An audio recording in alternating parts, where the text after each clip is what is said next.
నమస్తే అండి. ఈ ఎపిసోడ్లో మనము మే ప్లేసెస్ అండ్ న్యూస్ డిస్కస్ చేయబోతున్నాము. అయితే ప్లేసెస్ అండ్ న్యూస్లో బేసిక్గా ఏ ప్లేస్ సంబంధించి ఏ వాడుతున్న ప్లేస్ లొకేషన్ వార్తలో ఎందుకుంది అన్నది ఇంపార్టెంట్.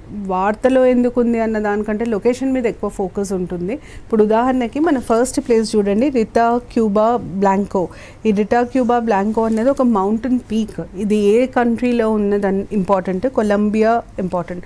ఒక్కొక్కసారి ఏం చేస్తారంటే ఇట్లా 3-4 పీక్స్ మౌంటైన్ పీక్స్ న్యూస్లో ఉంటే మీకు మ్యాచింగ్లో పేరింగ్లో క్వశ్చన్ లాగా చేసి ఇచ్చేస్తారు. సో రిటా క్యూబా బ్లాంకో అన్నది కొలంబియాలో మౌంటైన్ పీక్. దాని మీద క్లైమేట్ చేంజ్ వల్ల చాలా చేంజెస్ వచ్చాయి అన్నది వార్త. దాని తర్వాత Gandhi Sagar wild life sanctuary న్యూస్లో ఉంది. ఇది ఎక్కడ లొకేట్ అయి ఉంది అంటే మధ్యప్రదేశ్. ఇది ఎందుకు న్యూస్లో ఉంది అంటే ప్రాజెక్ట్ చీతాకి సెకండ్ ఫేజ్లో ఇక్కడ చీతాలని వదలబోతున్నారు అని గవర్నమెంట్ డిక్లేర్ చేసింది కాబట్టి న్యూస్లో ఉంది.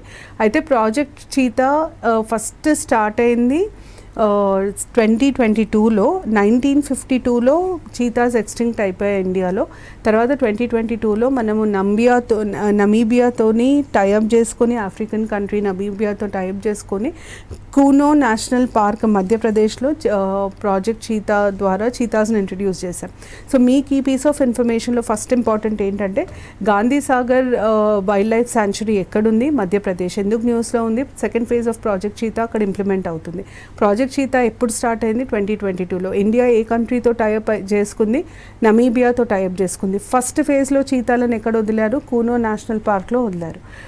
దాని తర్వాత ఎందుకు ఇది అంటే బేసిక్గా ఈ ప్రాజెక్ట్ ద్వారా చీతాలను ఇంట్రడ్యూస్ చేసి అక్కడున్న బయోడైవర్సిటీ ఈకోసిస్టమ్ని రాబస్ట్గా తయారు చేయడానికి, దాన్ని రీజువినేట్ చేయడం జరుగుతుంది. దాని తర్వాత నెక్స్ట్ విరూపాక్ష టెంపుల్ న్యూస్లో ఉంది. వర్షాల వల్ల విరూపాక్ష టెంపుల్ మండపం కూలింది అని చెప్పి న్యూస్లో ఉంది. సో విరూపాక్ష టెంపుల్ మీకు హిస్టరీలో చాలా చాలా important. Virupaksha temple Shiva temple హంపీలో లొకేట్ అయి ఉంది. లార్డ్ విరూపాక్ష అని పంపపతి అని కూడా అంటారు. వారు మెయిన్ డైటీ అక్కడ. హంపీలో చాలా రిలీజియస్ మాన్యుమెంట్స్ ఉన్నాయి, కానీ ఇప్పటికీ కూడా పూజలు అందుకుంటున్న ఏకైక temple Virupaksha temple. So Virupaksha temple architectural style వచ్చేసి విజయనగర స్టైల్. దాన్ని లక్కన్ దండేశ అనే నాయక, అంటే దేవరాయ 2 కింద వర్క్ చేసే ఒక దండనాయక దాన్ని బిల్డ్ చేయడం జరిగింది.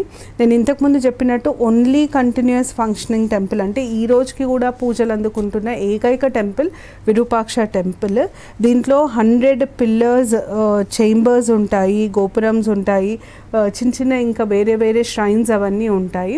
అయితే 3 మెయిన్ గోపురమ్స్ ఉంటాయి. ఒకటి ఈస్టర్న్ గోపురం, తర్వాత smaller gopurams in the inner east and inner north sides. ఇది ఇవన్నిటికంటే 3 గోపురమ్స్. ఈస్టర్న్ గోపురం పెద్దగా ఉంటుంది. అవి 2 మనం గుర్తుపెట్టుకోవాలి.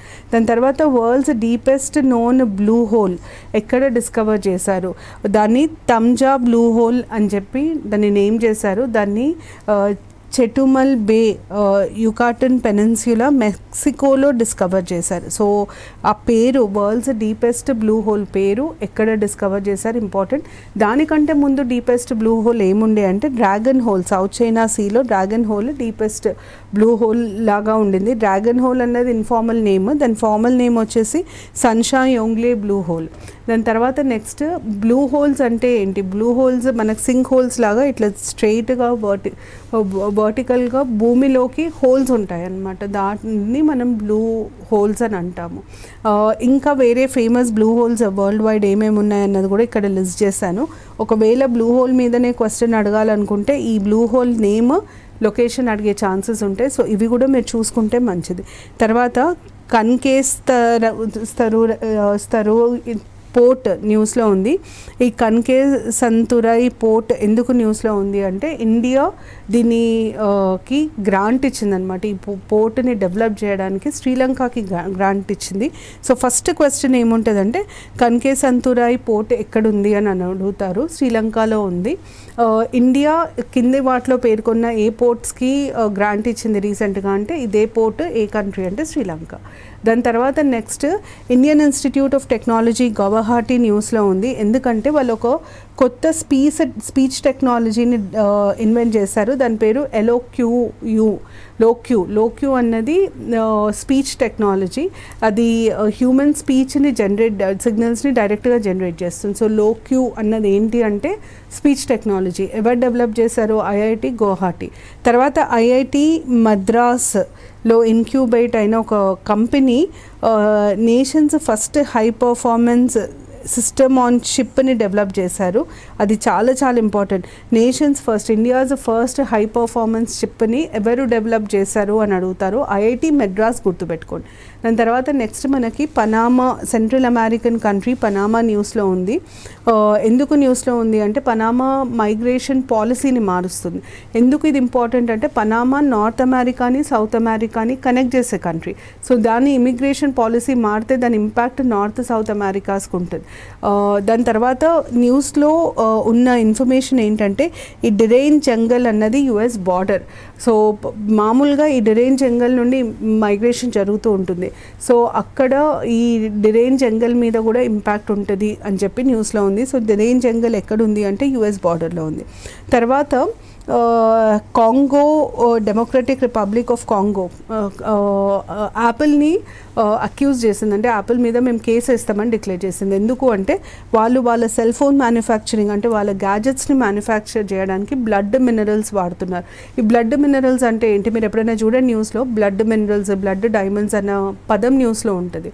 అంటే ఏంటంటే ఎక్కడైతే వాంటోన్ రీజన్స్ ఉంటాయి, అంటే అక్కడ గవర్నమెంట్ ఉండదు, మిలిటెంట్స్ లేదా టెర్రరిస్ట్ కింద ఆ రీజన్ ఉంటుంది, అక్కడంతా గ్యాంగ్స్ ఇవి ఉండి బాగా రక్తపాతం జరుగుతుంది, ఒక ఎలక్టెడ్ గవర్నమెంట్ ఉండదు, అట్లాంటి రీజన్స్ని బ్లడ్ రీజన్స్ అంటారు.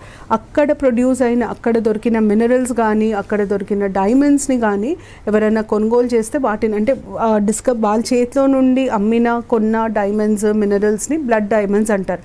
ఎందుకంటే ఈ ట్రాన్సాక్షన్ ద్వారా వచ్చే పైసలు వాళ్ళు వాయిలెన్స్ని స్ప్రెడ్ చేయడానికి యూజ్ చేస్తారు. అంటే ఈ గ్రూప్స్, ఈ టెర్రర్ గ్రూప్స్ ఇవన్నీ వాయిలెన్స్ని స్ప్రెడ్ చేయడానికి యూజ్ చేస్తారు. అందుకనే వాటిని బ్లడ్ మినరల్స్, బ్లడ్ డైమండ్స్ అనడం జరుగుతుంది.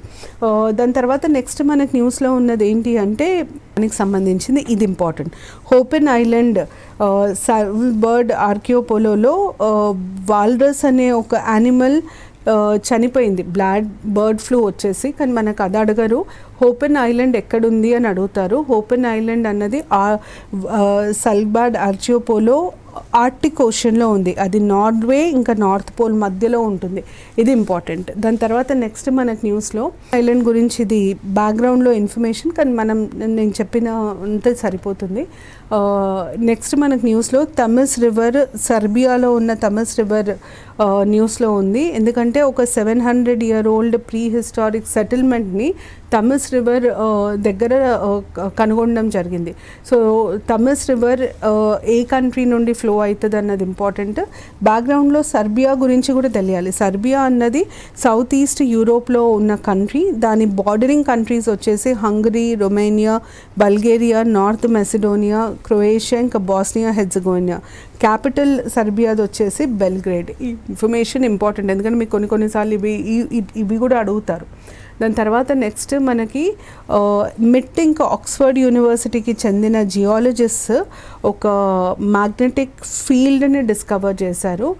అంటే ముందు ఆల్రెడీ ఉండింది ఆ మ్యాగ్నెటిక్ ఫీల్డ్ అన్నది వాళ్ళు డిస్కవర్ చేయడం జరిగింది. అది ఎక్కడ అంటే గ్రీన్లాండ్స్ ఇసులా సుప్రా క్రస్టల్ బెల్ట్లో డిస్కవర్ చేశారు. సో ఇసువా సూపర్ క్రస్టల్ బెల్ట్ ఎక్కడుంది అని అడిగితే గ్రీన్లాండ్లో ఉంది. దాని తర్వాత నెక్స్ట్ మనకి న్యూస్లో ఉంది దర్ఫూర్ అనే ప్లేస్ సుదాన్లో ఉంది. భయంకరమైన వాయిలెన్స్ నడుస్తుంది అక్కడ. ఈ వాయిలెన్స్ వల్ల అక్కడ విపరీతమైన ఫమైన్, కరువు వచ్చే ఛాన్సెస్ ఉన్నాయని చెప్పి యూఎన్ డిక్లేర్ చేయడం జరిగింది. So in which of the following countries UN predicted famine because of war అంటే డర్ఫూర్, సుదాన్. ఇది ఒకటే కాదు, ఆఫ్ఘనిస్తాన్ కూడా చెప్పింది అంతకుముందు. దాని తర్వాత రష్యా టాక్ట్ టాక్టికల్ న్యూక్లియర్ వెపన్స్కి సంబంధించిన ఎక్సర్సైజెస్ మేము కండక్ట్ చేస్తాము అని అనౌన్స్ చేయడం జరిగింది. సో మనకి బ్యాక్గ్రౌండ్లో టాక్టికల్ న్యూక్లియర్ వెపన్స్ అంటే అర్థం ఏంటి అంటే, న్యూక్లియర్ వెపన్స్కి టాక్టికల్ న్యూక్లియర్ వెపన్స్కి తేడా ఏంటంటే, టాక్టికల్ న్యూక్లియర్ వెపన్స్ ఉట్టి వార్ కోసమే రూపొందించబడ్డాయి. అంటే దానివల్ల సివిలియన్ లాస్ టు సివిలియన్ లైఫ్కి కానీ ప్రాపర్టీకి కానీ ఉండదు. అది ఉట్టి వార్ ఫోకస్డే, ఉట్టి ఆర్మీని అటాక్ చేయాలి అట్లా స్పెసిఫిక్ టార్గెట్స్తో వర్క్ చేస్తుంది. సో దాని ఇంపాక్ట్, దాని డిస్ట్రక్షన్ మ్యాసివ్ ఉండదు, మాస్ డిస్ట్రక్షన్, మాస్ ఇంపాక్ట్ ఉండదు. అదే మామూలు న్యూక్లియర్ వెపన్స్ అనుకోండి, మాస్ ఇంపాక్ట్, మాస్ డిస్ట్రక్షన్ ఉంటుంది. సో టాక్టికల్ న్యూక్లియర్ వెపన్ అన్నది restricted to war use only, అట్లాంటివి మేము టెస్ట్ చేస్తున్నామని చెప్పి రష్యా ప్రకటించడం జరిగింది. దాని తర్వాత కాంగో మళ్ళీ న్యూస్లో ఉంది, ఎందుకంటే ఎంపాక్స్ అంటే మంకీ పాక్స్ అనే డిజీజ్ వాళ్ళ కంట్రీలో ఎమర్జెన్సీ చాలా స్ప్రెడ్ అవుతుంది కాబట్టి హెల్త్ ఎమర్జెన్సీ డిక్లేర్ చేయడం జరిగింది. తర్వాత లా కంబ్రే వాల్కనో న్యూస్లో ఉంది, అది గాలపోగాస్లో లొకేట్ అయి ఉంది, అక్కడ నుండి లావా పొంగుతుంది అని చెప్పి డిక్లేర్ చేయడం జరిగింది. తర్వాత యుక్రెయిన్ ఫారిన్ అఫైర్స్ మినిస్ట్రీ ఒక కొత్త ఏఐ ప్రోడక్ట్ని ఇంట్రడ్యూస్ చేసింది. దాని పేరు Victoria she, digital spokes person. అంటే ఈ వార్కి సంబంధించి ఏమైనా ఇష్యూస్ ఉన్నా, ఇంకేదన్నా ఉంటే వాటి మీద డైరెక్ట్గా ఇన్ఫర్మేషన్ ఈ విక్టోరియా షీ అనే ఒక డిజిటల్ పర్సన్ ఇవ్వబోతుంది అనమాట. Victoria she digital person, AI generated digital పర్సన్ని ఎవరు ఇంట్రడ్యూస్ చేశారు, ఏ కంట్రీ అంటే యుక్రెయిన్. దాని తర్వాత దుబాయ్ న్యూస్లో ఉంది, ఎందుకంటే వరల్డ్స్ లార్జెస్ట్ ఎయిర్పోర్ట్ని కన్స్ట్రక్ట్ చేస్తుంది, పేరు Al Maktoum international airport. So మీరు ఎక్కడ వరల్డ్స్ లార్జెస్ట్ ఎయిర్పోర్ట్ కన్స్ట్రక్ట్ అవుతుంది అంటే దుబాయ్. దాని తర్వాత ఉజ్బెకిస్తాన్లో third Tashkent international investment forum meeting జరిగింది. చాలా చాలా important. Tashkent international investment forum meetings రెగ్యులర్గా జరుగుతాయి. అక్కడికి ఇన్వెస్ట్మెంట్ని అట్రాక్ట్ చేయడానికి జరిగే మీటింగ్స్ అవి ఇయర్లీ ఒక్కసారి జరుగుతాయి. సో ఎక్కడ జరిగింది ఈసారి అంటే ఉజ్బెకిస్తాన్లో జరిగింది. దాని తర్వాత నెక్స్ట్ మనకి సీ వేల్స్ అన్నవి ఆల్మోస్ట్ ఎక్స్టెంట్ అయిపోయినాయి, అసలు అవి లేవు అనుకున్నాము, కానీ వాటిని మళ్ళీ చాలా రోజుల తర్వాత, అంటే ఆల్మోస్ట్ ఒక 100 years తర్వాత వాటిని మళ్ళీ చూసారు, అబ్జర్వ్ చేయడం జరిగింది, వాటిని కనుగొన్నారు. ఎక్కడ అబ్జర్వ్ చేశారు అన్నది ఇంపార్టెంట్. అర్జెంటీనాస్ పెంటగోనియన్ కోస్ట్లో ఈ వేల్స్ కనిపించాయి. దాని తర్వాత నెక్స్ట్ ఇంటర్నేషనల్ మానిటరీ ఫండ్ పాకిస్తాన్కి స్టాండ్ బై అరేంజ్మెంట్ కింద ఒక లోన్ అప్రూవ్ చేసింది. సో మనము ఇంటర్నేషనల్ మానిటరీ ఫండ్ మేలో స్టాండ్ బై అరేంజ్మెంట్ కింద ఏ కంట్రీకి లోన్ అప్రూవ్ చేసింది అన్నది చాలా చాలా ఇంపార్టెంట్. దాని తర్వాత నెక్స్ట్ దుబాయ్ న్యూస్లో ఉంది, ఎందుకంటే గేమింగ్ వీసా ఇస్తామని చెప్పి దుబాయ్ ప్రకటించడం జరిగింది. గేమర్స్ని చేయడానికి గేమింగ్ వీసా ఇస్తామని చెప్పి దుబాయ్ ప్రకటించడం జరిగింది. దాని తర్వాత నెక్స్ట్ యూరోపియన్ యూనియన్ న్యూస్లో ఉంది, ఎందుకంటే first law to combat violence against women ని చేయడం జరిగింది. So which of the following IGOs inter governmental organizations enacted its first law to combat violence against women అంటే European union.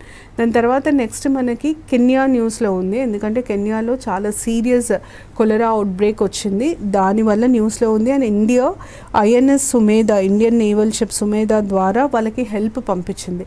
So Indian naval ship Sumedha ద్వారా India ఏ కంట్రీకి cholera అవుట్బ్రేక్ని deal చేయడానికి help ఇచ్చింది అంటే Kenya. దాని తర్వాత జార్జియా పార్లమెంట్ ఒక కొత్త లాని పాస్ చేసింది, దాని పేరు ఫారెన్ ఏజెంట్స్ బిల్. దీని మెయిన్ పర్పస్ ఏంటంటే 20% కంటే ఎక్కువ పైసలు బయట నుండి తెచ్చుకోవద్దు, యుఎస్ దాటి వేరే ఏ కంట్రీ నుండి తెచ్చుకోవద్దు, వాళ్ళు 20% ఫండింగ్ మాత్రమే ఫారెన్ ఫండ్స్ ఉండాలి, మిగతావన్నీ లోకల్ ఫండ్స్ ఉండాలి అని చెప్పి బిల్ ప్రకటించడం జరిగింది. దాని తర్వాత నెక్స్ట్ మనకు న్యూస్లో ఉంది బటగైకా కార్టర్. ఈ బటగైకా కార్టర్ని gateway to the underworld అని కూడా అంటారు. అది సర్బియా, రష్యా దగ్గర ఉంది, దాని సైజు ష్రింక్ అవుతూ వస్తుంది అని చెప్పి న్యూస్లో ఉంది. కార్టర్ ఇస్ గ్రోయింగ్, ష్రింక్ అవ్వడం కాదు, పెరుగుతూ ఉంది అని చెప్పి న్యూస్లో ఉంది. ఇది బేసిక్గా ఎందుకు అవుతుంది అంటే because of climate change. So ఇది పెర్మాఫ్రాస్ట్ రీజన్. అంటే మీరు ఏదైనా మూవీలో చూసుంటే ఈ ఐస్ కట్టిన ప్లేస్ ఉంటుంది, దాని మీద నడిచినట్టు వెహికల్స్ ఇట్లాంటివి ఉంటాయి. సో ఆ ఐస్ కట్టిన ప్లేస్ని పెర్మాఫ్రాస్ట్ రీజన్ అని అంటారు. ఈ పెర్మాఫ్రాస్ట్ రీజన్లో ఒక రీజన్ అయిన బటగైకా కార్టర్ ఇంకా పెరుగుతుంది. అంటే దాని రీజన్, దాని సైజ్, దాని జాగ్రఫికల్ సైజ్ పెరుగుతూ ఉంది, అందుకని న్యూస్లో ఉంది. సో బటగైకా కార్టర్ ఎక్కడుంది అని అడుగుతారు. సర్బియా, రష్యాలో ఉంది. ఈ పెర్మాఫ్రాస్ట్ రెఫర్స్ టు అంటే ఏంటి అంటే ground including soil, rock or sediment that remains completely frozen for 2 or more consecutive years. 2 లేదా దానికంటే ఎక్కువ ఇయర్స్ అది ఫ్రోజన్ అయి ఉంటే అప్పుడు దాన్ని మనం పెర్మాఫ్రాస్ట్ లాగా రెఫర్ చేస్తామన్నమాట. దాని తర్వాత నెక్స్ట్ మనకి న్యూస్లో ఉంది TARNBFGR. ఎందుకు అంటే కొత్త క్యాట్ ఫిష్ స్పీషీని డిస్కవర్ చేశారు. ఎక్కడ అంటే తుంగ stream of Brahmaputra river drainage system. తుంగ స్ట్రీమ్ ఆఫ్ బ్రహ్మపుత్ర రివర్లో ఇది డిస్కవర్ చేయడం జరిగింది. అయితే మనకి దీనికంటే బ్యాక్గ్రౌండ్ ఎక్కువ important. ICAR national bureau of fish genetic resources ఎక్కడ లొకేట్ అయ్యి ఉంది? లక్నో. చాలాసార్లు మీకు గ్రూప్ 2, గ్రూప్ 3లో ఇన్స్టిట్యూషన్ లొకేషన్ అడుగుతారు. So national bureau of fish genetic resources ఎక్కడ లొకేట్ అయ్యి ఉంది? లక్నో. ఇంకోటి ఏంటంటే ICAR ఇన్స్టిట్యూషన్స్ అన్నీ చాలా ఇంపార్టెంట్. ICARకి ఉండే ల్యాబ్స్, రీసెర్చ్ సెంటర్స్ లిస్ట్ మీకు గూగుల్లో దొరుకుతుంది. ప్లీజ్ అది ఒక్కసారి చూసుకోండి, ఎస్ఎన్టీకి అది చాలా ఇంపార్టెంట్. దాని తర్వాత నెక్స్ట్ మనకి సాహుల్ అనే ఒక సూపర్ కాంటినెంట్ని డిస్కవర్ చేయడం జరిగింది. ఈ సూపర్ కాంటినెంట్ ఏషియా ఇంకా ఆస్ట్రేలియా మధ్యలో ఉండే అన్నది చెప్తున్నారు. సో ఈ Sahul super continent last ice ఏజ్కి సంబంధించింది. మీకు ఇంత డీటెయిల్డ్గా అవసరం లేదు. ఏమడుగుతారంటే సాహుల్ అనే పదం న్యూస్లో ఉండే వాట్ వాజ్ ఇట్ అని అడుగుతారు. It was a super continent. దాని తర్వాత స్టేట్స్ అండ్ న్యూస్లో Tamil Nadu animal husbandry department 23 dog బ్రీడ్స్ని జరిగింది, ప్రొహిబిట్ చేయడం జరిగింది బికాస్ దే ఆర్ ఫెరోషియస్. అట్లాగే ఉత్తరాఖండ్ గవర్నమెంట్ పిరుల్లావో పైసేపావోని అనే ఒక స్కీమ్ని లాంచ్ చేసింది. దేనికి అంటే ఫారెస్ట్ ఫైర్స్ని హ్యాండిల్ చేయడానికి స్కీమ్ లాంచ్ చేయడం జరిగింది.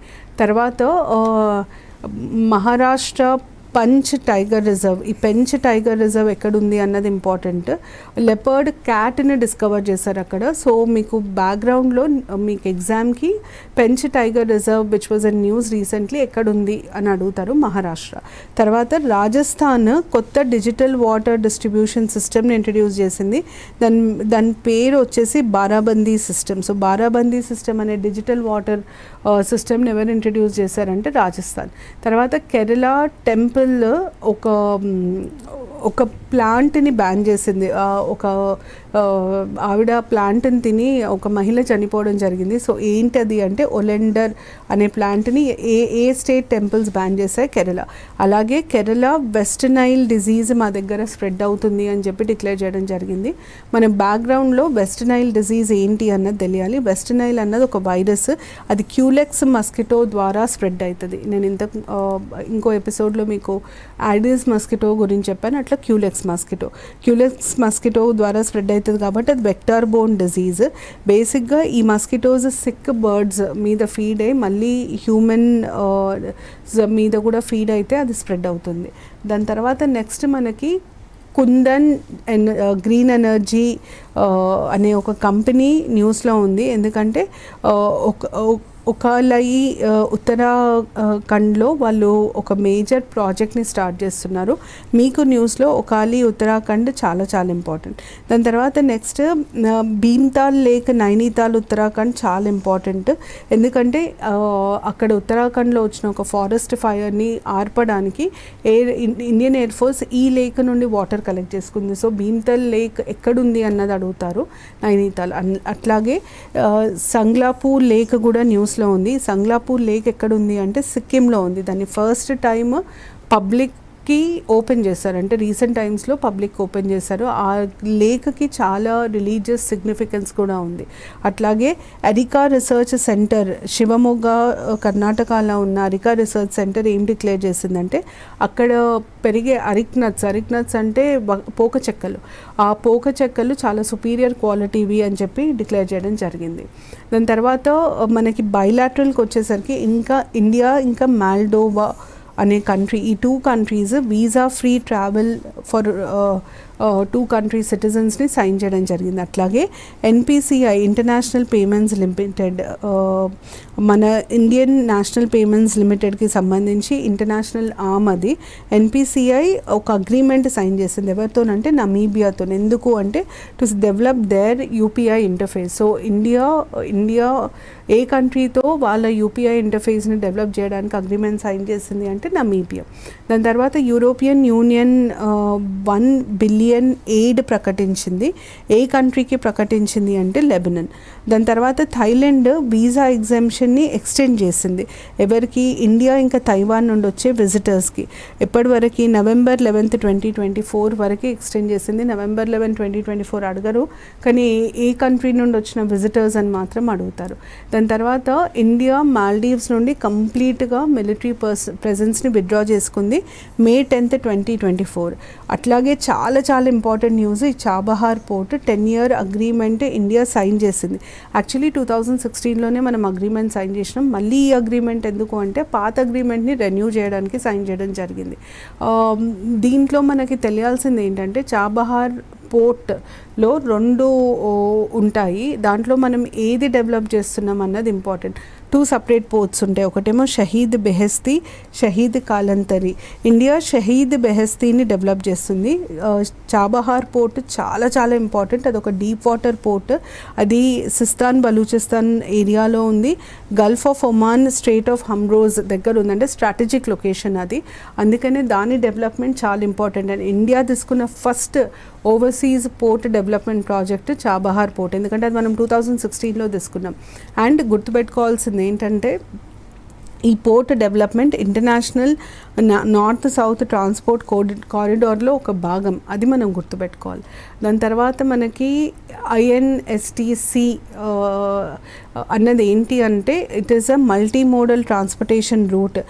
అది ఇండియన్ ఓషన్ని పర్షియన్ గల్ఫ్, కాస్పియన్ సీకి లింక్ చేస్తుంది అనమాట. ఇవన్నీ ఏరియాస్ని లింక్ చేస్తుంది. సో INSTC ఏమేమి ఏరియాస్ని లింక్ చేస్తుంది అంటే Indian ocean, Persian gulf, Caspian sea, Europe, Saint Pittsburgh వరకు వెళ్తుంది అది. తర్వాత మనకి కాండ్లా పోర్ట్ న్యూస్లో ఉంది. కాండ్లా పోర్ట్కి మన చాబహార్ పోర్ట్కి ఎంత డిస్టెన్స్ ఉంది అన్నది కూడా ఇంపార్టెంట్. అంటే నియరెస్ట్ పోర్ట్, ఇండియాలో నియరెస్ట్ పోర్ట్ చాబహార్ పోర్ట్కి ఏది అని అడిగితే కాండ్లా పోర్ట్ నియరెస్ట్ పోర్ట్ అవుతుంది. దాని తర్వాత నెక్స్ట్ మనకి న్యూస్లో ఉంది చైనా ఇంకా పాకిస్తాన్. ఎందుకంటే చైనా ఇంకా పాకిస్తాన్ కరకోరం హైవే డెవలప్మెంట్ గురించి మాట్లాడుకున్నాయి. సో కరకోరం హైవే డెవలప్మెంట్ గురించి ఏ 2 కంట్రీస్ మాట్లాడుకున్నాయి అన్నది ఇంపార్టెంట్. చైనా ఇంకా పాకిస్తాన్ డిస్కస్ చేశాయి దీన్ని. ఇవి కాకుండా చైనా పాకిస్తాన్ మధ్యలో అవుతున్న ప్రాజెక్ట్స్లో ఇది చాలా చాలా ఇంపార్టెంట్. గ్వాదర్ ప్రాజెక్ట్ చాలా చాలా ఇంపార్టెంట్. తర్వాత నెక్స్ట్ మనకు న్యూస్లో ఉంది నేపాల్. ఇండియా ఇంకా నేపాల్ ఒక అగ్రిమెంట్ సైన్ చేశాయి. ఏంటి అంటే ఇండియా నేపాల్కి ఆడిటింగ్లో హెల్ప్ చేయబోతుంది. అంటే క్యాగ్ ఆఫ్ ఇండియా నేపాల్ క్యాగ్కి ఎట్లా కంట్రీ అకౌంట్స్ ఆడిట్ చేయాలి, గవర్నమెంట్ అకౌంట్స్ ఆడిట్ చేయాలి, ఏం చేయాలి అన్న దాని మీద మనం అసెస్ చేయబోతున్నాం, నేపాల్ని ట్రైన్ చేయబోతున్నాం. సో ఏ కంట్రీని ట్రైన్ చేయబోతున్నాం అన్నది ఇంపార్టెంట్. తర్వాత ఇండియా ఇంకా నైజీరియా లోకల్ కరెన్సీలోనే ట్రేడ్ చేయాలి అని చెప్పి డిస్కస్ చేసుకున్నాయి. లోకల్ కరెన్సీలో అంటే ఇండియన్ రూపీ ఇంకా నైజీరియన్ నైరాని యూజ్ చేసి మోడ్ ఆఫ్ ఎక్స్చేంజ్ అంటే ట్రేడ్కి లోకల్ కరెన్సీయే వాడాలి అని చెప్పి డిసైడ్ చేశాయి. సో ఏ కంట్రీతో ఇండియా ఈ అగ్రిమెంట్ సైన్ చేసింది అన్నది ఇంపార్టెంట్. దాన్ని మనం local currency settlement system agreement అని అంటాం. దాని తర్వాత next INS Indian naval ship Kiltan న్యూస్లో ఉంది. ఈ కిల్టన్ షిప్ వియత్నాంకి వెళ్ళింది. ఎందుకు అంటే ఇండియా వియత్నాం టైస్ని పెంపొందించడానికి ఈ షిప్ వియత్నాంని విజిట్ చేసింది. దాని తర్వాత జపాన్ ఇంకా యుఎస్ కలిపి జీపీఐ అని ఒక కొత్త ప్రాజెక్ట్ని స్టార్ట్ చేశాయి. ఆ కొత్త ప్రాజెక్ట్ మెయిన్ పర్పస్ ఏంటంటే interception of hypersonic missiles. So GPI project A 2 countries start చేశాయి అన్నది ఇంపార్టెంట్. అది యుఎస్ ఇంకా జపాన్. ఎందుకు దాని purpose important? Interception of hypersonic missiles. దాని తర్వాత ఇండియా ఇంకా నెదర్లాండ్స్ న్యూస్లో ఉన్నాయి. ఎందుకంటే ఇండియా ఇంకా Netherlands foreign office consultations hold చేశాయి. ఎక్కడ హోల్డ్ చేశాయంటే హేగ్ నెదర్లాండ్స్లో హోల్డ్ చేశాయి. అక్కడ డిస్కస్ చేశారు. తర్వాత పాకిస్తాన్ ఇంకా చైనా కలిపి ఐక్యూబ్ కొమార్ అనే పాకిస్తాన్ లూనార్ మిషన్ని లాంచ్ చేసింది. ఐక్యూబ్ కమర్ అనే లూనార్ మిషన్ ఎవరిది? ఫస్ట్ క్వశ్చన్ పాకిస్తాన్ ఇంకా పాకిస్తాన్ది. ఏ కంట్రీ పాకిస్తాన్ని అసెస్ చేసింది అంటే చైనా. తర్వాత India UN counter terrorism trust ఫండ్కి $5 lakh కాంట్రిబ్యూట్ చేసింది. ఈ UN counter terrorism trust fund ఏంటిదో మనకు తెలియాలి. 2017లో ఎస్టాబ్లిష్ అయింది. కౌంటర్ టెర్రరిజం ఎఫర్ట్స్ని పెంచడానికి, స్ట్రెంథెన్ చేయడానికి అది ఎఫర్ట్ అది దాన్ని కాన్స్టిట్యూట్ చేయడం జరిగింది. దాని తర్వాత నెక్స్ట్ మనకి డిఫెన్స్కి వచ్చేసరికి LSAM 16 Yard 130 సిరీస్ న్యూస్లో ఉంది. ఇది ఏంటి అంటే it is ammunition cum torpedo cum missile barge అనమాట. అదొక వెపన్. సో ఆ వెపన్ న్యూస్లో ఉంది ఎందుకంటే అది దాని మ్యానుఫ్యాక్చరింగ్ కంప్లీట్ అయింది. సో LSAM అంటే ల్యాండింగ్ షిప్ అమ్యునేషన్. దీన్ని నేవీ వాళ్ళు వాడతారు. దాని తర్వాత నెక్స్ట్ మనకి INS బీజ్ని కన్వర్ట్ చేస్తున్నారు, దాన్ని అప్గ్రేడ్ చేస్తున్నారు. INS బ్రీడ్ అప్గ్రేడేషన్ స్టార్ట్ అయింది ఏప్రిల్లో అని చెప్పి న్యూస్లో వచ్చింది. ఈ INS బీజ్ అనేది బ్రహ్మపుత్ర క్లాస్ ఫ్లైట్స్లో ఒకటి. బేసిక్గా గవర్నమెంట్ బ్రహ్మపుత్ర క్లాస్ ఫ్లైట్స్ని అన్నిటినీ మోడర్నైజ్ చేయాలని డిసైడ్ అయింది. సో మీకు బ్యాక్గ్రౌండ్లో అడిగే క్వశ్చన్ ఏంటంటే బ్రహ్మపుత్ర క్లాస్ ఫ్లైట్స్ పేర్లు అడుగుతారు. బ్రహ్మపుత్ర, బెట్వా, బీజ్, ఈ 3 పేర్లు. ఈ 3 కలిపి బ్రహ్మపుత్ర క్లాస్ ఫ్లైట్స్ అని అంటారు. గవర్నమెంట్ కొచ్చి షిప్పింగ్ లిమిటెడ్తో అగ్రిమెంట్ సైన్ చేసింది ఈ 3ని మోడర్నైజ్ చేయడానికి. సో ఈ 3లో ఫస్ట్ INS బీజ్ని మోడర్నైజ్ చేస్తున్నారు. దాని తర్వాత గగన్ స్ట్రైక్ 2 అనే జాయింట్ మిలిటరీ ఎక్సర్సైజ్ని కండక్ట్ చేశారు. ఎక్కడ కండక్ట్ చేశారు అన్నది ఇంపార్టెంట్. పంజాబ్లో కండక్ట్ చేశారు. ఇండియన్ ఎయిర్ ఫోర్స్ దీన్ని కండక్ట్ చేసింది. దాని తర్వాత నెక్స్ట్ మనకి ఇండియా ఇంకా ఫ్రాన్స్ వాళ్ళ 7th మిలిటరీ ఎక్సర్సైజ్ శక్తి ఎక్సర్సైజ్ ఏ 2 కంట్రీస్ మధ్యలో అంటే ఇండియా ఇంకా ఫ్రాన్స్. అండ్ యూజువల్గా మీకు ఇట్లాంటి ఎక్సర్సైజెస్ అడిగినప్పుడు ఎవరెవరు పార్టిసిపేట్ చేశారని కూడా అడుగుతున్నారు. రాజ్పుత్ రెజిమెంట్ ఒకటి పార్టిసిపేట్ చేసింది ఇండియా సైడ్ నుండి. ఫ్రెంచ్ సైడ్ నుండి మనకి ఇంపార్టెంట్ కాదు, ఇండియా సైడ్ నుండి రాజ్పుత్ రెజిమెంట్ పార్టిసిపేట్ చేసింది అన్నది ఇంపార్టెంట్. తర్వాత దృష్టి 10 డ్రోన్ న్యూస్లో ఉంది. ఇది ఒక హర్మస్ 900 స్టార్ లైనర్ డ్రోన్ అనమాట. ఇది జూన్లో ఇండియా రిసీవ్ చేసుకోబోతుంది. ఇజ్రాయెల్ మ్యానుఫ్యాక్చర్ అంటే మనకి ఏ కంట్రీ నుండి మనకి ఇది వస్తుంది అన్నది ఇంపార్టెంట్. దృష్టి 10 డ్రోన్ని ఇజ్రాయెల్ నుండి ఇండియా తీసుకుంటుంది, అది మనకి ఇంపార్టెంట్. అట్లాగే ఇండియా US నుండి MQ-9B ప్రెడేటర్ డ్రోన్స్ని తీసుకోబోతుంది. ఇది డిఫెన్స్కి సంబంధించిన ఇన్ఫర్మేషన్. దీంతో మనము మే కరెంట్ అఫైర్స్ కంప్లీట్ చేసినట్టే. మళ్ళీ జూన్ కరెంట్ అఫైర్స్తో కలుస్తాను. Thank you.